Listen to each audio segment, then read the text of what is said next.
अधिनायक जय है भारत भाग्य विधाता। पंजाब सिंध गुजरात मराठा द्राविड़ उत्कल बंगा। विंध्य हिमाचल यमुना गंगा उच्चल जल वितरंगा। तब शुभ नामे जागे तब शुभ आशीष मांगे। गाए तब जय गाता जन गण मन अधिनायक जय है भारत भाग्य विधाता।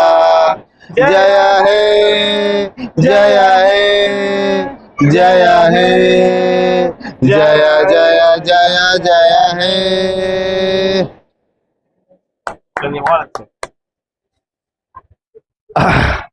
आज 26 जनवरी यानी रिपब्लिक डे। इस दिन हमारे देश में कानून लागू हुआ था और कानून लागू हुए आज देश को 76 ईयर यानी 76 साल हो चुका है। और इसी कानून की वजह से आज हम सब चल रहे हैं, फिर रहे हैं, खा रहे हैं, पी रहे हैं, घूम रहे हैं।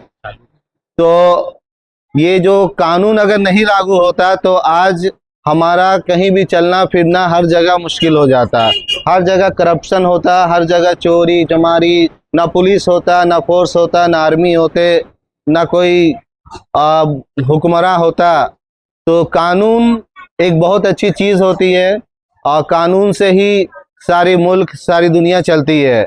हर देश का अपना अपना कानून होता है। आप खुद जानते हैं कि हर देश में अपनी तरीके से उस कानून से जब वो पालन कर रहा है तो वो देश बहुत तरक्की कर रहा है। तो इसीलिए आज हिंदुस्तान भी जो पिछले आज़ादी के बाद जो हमारा जो लगभग 100 साल पहले देश में कानून नहीं था, जिस वजह से कोई भी देश आकर कोई भी इस पर हुक्म कर लेता था, हुक्मरान बन जाता था और इसे गुलाम कर लेता था। लेकिन अब गुलाम नहीं हो सकता है, अब गुलामी नामुमकिन है, क्योंकि कानून लागू हो चुका। हर चीज़ का कानून है कि विदेशी को इस देश में कैसे रहना है, देश वाले को इस देश में कैसे रहना है, कितने दिन रहना है। तो इसीलिए ये कानून जब पास हुआ तो अब हमें इसे क्या हम सबको पालन करना है। इसके लिए अच्छा एजुकेशन हासिल करना, अच्छा शिक्षा हासिल करना है। और एजुकेशन के लिए हमें स्कूल जाना बहुत ज़रूरी है। अपने बच्चों को स्कूल पढ़ाएं। और आज के टाइम में हर पेरेंट्स पढ़ा रहे हैं, लेकिन बहुत सारे ऐसे पेरेंट्स हैं, जैसे अब अगर अपनी अपनी कॉलोनी में अपनी अपनी बस्ती में अगर उसको सर्वे करेंगे तो इससे पता चल रहा है कि 10 क्लास के बाद या 12 के बाद, या बहुत बच्चे ऐसे हैं जो 8 क्लास के बाद बस्ती में घूम रहे हैं, पढ़ नहीं रहे हैं, आगे हायर एजुकेशन तक नहीं जा रहे हैं। और अगर हायर एजुकेशन नहीं लेंगे तो फिर बहुत दिक्कत हो रहा है। आजकल एडमिनिस्ट्रेशन में आप जान रहे कि हमारा कोई भी रोल अदा नहीं है कहीं पर ही भी। अगर हम कहीं नोटिफाई में जा रहे हैं या हम कोर्ट में जा रहे हैं, हम पुलिस के पास जा रहे हैं, तो कहीं भी कोई भी ऐसे कोई अपनी बस्ती के कोई लोग नहीं है जो पुलिस में है, कोई बस्ती के लोग ऐसे नहीं है जो जज है, कोई बस्ती के ऐसे लोग नहीं है कि हमारे डीसी ऑफिस में आईएएस है, आईपीएस है। तो क्यों ऐसा हो रहा है? इसलिए ऐसा हो रहा है कि हम एजुकेशन ले रहे हैं, अच्छी बात है, लेकिन एजुकेशन को हम मैट्रिक इंटर में जाके स्टॉप कर दे रहे हैं।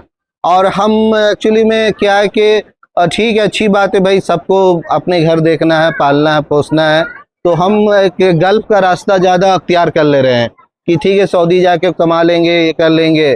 तो इस वजह से क्या हो रहा है कि जो हमारे जो अपनों के बीच में बहुत दिक्कत हो रहा है। तो इसीलिए अपने बच्चे को खास करके इतना कोशिश करें कि हायर एजुकेशन तक लेके जाएं, एटलीस्ट कम से कम उसको ग्रेजुएशन कराएं, और कॉमर्स हो, साइंस हो या आर्ट्स हो, किसी में भी।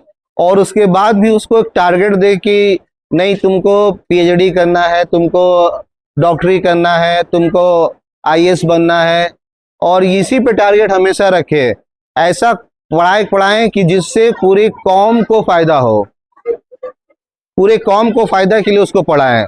और बहुत सारे जैसे आजकल हम इंजीनियरिंग कर रहे हैं, तो इससे कौम को कोई फायदा नहीं हो रहा है इंजीनियरिंग से। वो खुद अपने लिए कर रहा है, खुद पेमेंट कमा रहा है, इससे कोई फायदा नहीं है। इसीलिए कौम को फायदा किससे होगा? डॉक्टर से, आईएएस से, आईपीएस से। और मजिस्ट्रेट जज से, ठीक है। तो इसकी एजुकेशन जो होती है इसको आप लेने की कोशिश करेंगे और इंशाल्लाह इसके लिए एम्स इंटरनेशनल किड्स स्कूल जो है, तो नाम तो अब इसलिए कि किड्स है तो जनरली माइंड में यही रहता है कि ये किड्स स्कूल है, लेकिन एक्चुअल में ये स्कूल बहुत हायर तक है और हम लोग के पास से इसका बहुत सारा प्लान भी है और आगे तक हमारा जो ज़मीन भी बहुत सारा है, यहाँ पर ही भी है, रारगांव में भी है। तो हम लोग वहाँ पर इस स्कूल को एक्चुअली में हम लोग पूरा ऊपर तक लेके जाना प्लान चल रहा है, एटलीस्ट कम से कम इंजीनियरिंग कॉलेज तक ये जाएगा, क्योंकि ऑलरेडी जो टेक्निकल इंस्टीट्यूट है ITI हम लोग का अपना चल रहा है, एम्स टेक्निकल इंस्टीट्यूट। तो इसीलिए यहाँ से लेकर हम लोग जहाँ तक एजुकेशन होगा LLM से लेकर मेडिकल तक वो सारा हम लोग कराएंगे आगे जाके फ्यूचर में। तो इसका प्लान पूरा चल रहा है और साथ ही साथ एक इम्पॉर्टेंट है कि हम इस्लामिक और दीनी तालीम को हासिल करना बहुत ज़रूरी है, क्योंकि जब एक बच्चा दीन तालीम हासिल कर लेगा तो दुनिया उसका मुट्ठी में रहेगा। सुने होंगे ना, मुट्ठी में रहता है। तो इसीलिए मुट्ठी में करने के लिए बहुत इम्पोर्टेंट है कि पहला तो दीनी तालीम होना चाहिए, है ना। उसका कुरान सही होना चाहिए, उसका हदीस सही होना चाहिए, उसकी तलफ़ुज़ सही होना चाहिए। तो इसके लिए यहाँ स्कूल में हम लोग नूरानी कायदा से लेकर इस्लामिक स्टडी तक जिस पर ज़्यादा फोकस हम लोग कर रहे हैं। और जब बच्चे यहाँ से पढ़ के निकलेंगे तो डायरेक्ट मदरसा में जा सकते हैं, यानी डायरेक्ट वो हिफ्ज़ की पढ़ाई कर सकते हैं, उनको नाजला और ये सब करने की ज़रूरत नहीं, वो सब यहीं से हो जाएगा, ठीक है। और इंशाल्लाह बच्चों को एजुकेशन दे, यही मैं आज तमन्ना करूँगा। अस्सलाम वालेकुम रहमतुल्लाहि व बरकातहू।